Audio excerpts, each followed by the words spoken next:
जानता, मेरे बारे में कुछ नहीं जानता है। पार्वती बोली मैं कुछ नहीं जानना चाहती, मैं तो जाऊंगी। वहां पार्वती हाथ पकड़ लिया। क्या हुआ? भोलेनाथ पार्वती के बातों में आकर के उनके बात को मान लिए। कुछ ही पल के बाद भोलेनाथ की कृपा वो अपने शिव धाम से चल दिए इस मृत भुवन में अपने कांवरियों को देखने के लिए। जिसे शिव के मंदिर में जल चढ़ाई जा रही थी, कांवरिये कतार में थे, वहीं बगल में हमारे भोलेनाथ 90 बरस का बुढ़ा रूप बना लिए और उस राह के बगल में खड़े हो गए। उसके बाद भी वहां वो कोढ़ी रूप में बन गए, कोढ़ी रूप। और मां पार्वती वहां 18 वर्ष की एक सुंदर नारी रूप धारण करके भोलेनाथ की सेवा करने लगी। और लीला यही था, स्वामी मेरी प्राण प्रिय मुझे 2 बूंद पानी दे दो, नहीं तो मेरा प्राण निकल जाएगा। यह सुन करके जितने भी कांवरिये जा रहे थे, मां ने एक कांवरियों से कहा इस जल में 2 लोटा जल है, आप 1 लोटा शिव को अर्पित कीजिएगा, 1 लोटा जल मेरे पति के प्राण को बचाने के लिए आप मुझे देने की कृपा करें। लेकिन किसी भक्त ने नहीं सुना, कहा नहीं जा, मेरा तो जल वहां शिव के ऊपर अर्पित होगा। इस तरह से भोलेनाथ तड़पते रहे, कोढ़ी रूप में झूलते रहे। मां पार्वती उन कांवरियों के सामने रोती रही, बिलबिलाती रही, लेकिन किसी के हृदय में दया नहीं आई कि अपना थोड़ा सा भी जले। उनसे 90 बरस के कोढ़ी रूप में भगवान शिव को पिला सके, तो उसे जल से क्या हमारे भोलेनाथ खुश हो जाएंगे? उनके शिवलिंग पर चढ़ाने से क्या भोलेनाथ खुश हो जाएंगे? कुछ ने तो यहाँ तक कह दिया पार्वती तो उसे मंदिर में है, भोलेनाथ तो उस मंदिर में है, तुझे जल दे करके हमें क्या मिलेगा? कुछ ने ऐसा कहा, अरे इस 90 बरस के कोढ़ी के साथ जो तू अपनी जिंदगी व्यतीत कर रही है, इसे छोड़ करके दूसरी शादी कर ले। मां पार्वती सिर झुका करके रोती रही। किसी ने तो यहाँ तक कहा, अरे क्यों इस कोढ़ी के पीछे पड़ी हुई हो, पागल बनी हो? मुझसे शादी करके चल, मेरे साथ महल की रानी बना दूंगा तुझे। अब भोलेनाथ कोढ़ी रूप में मां पार्वती के तरफ देख करके कहते हैं, देख पार्वती, मैंने मना किया ना कि मेरा भक्त अजब अजब होता है। अब जाना, तुझे बुला रहा है रानी बनाने के लिए, जा। कोई कह रहा है कि मुझे छोड़ करके चला जा, कहीं अलग विवाह कर ले।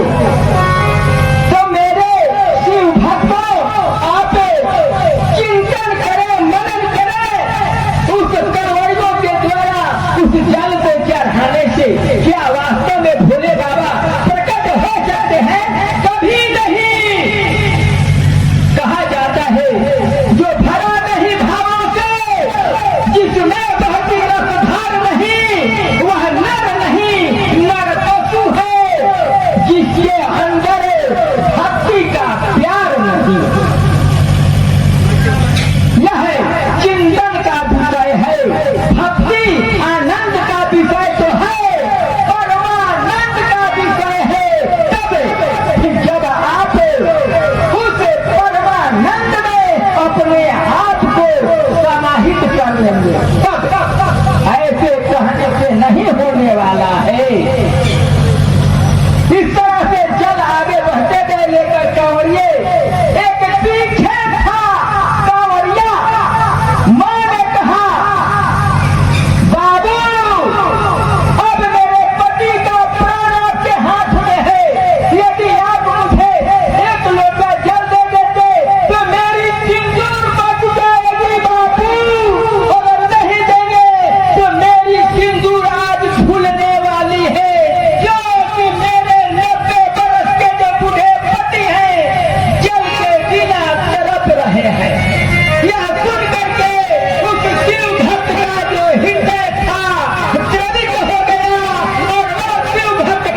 मिली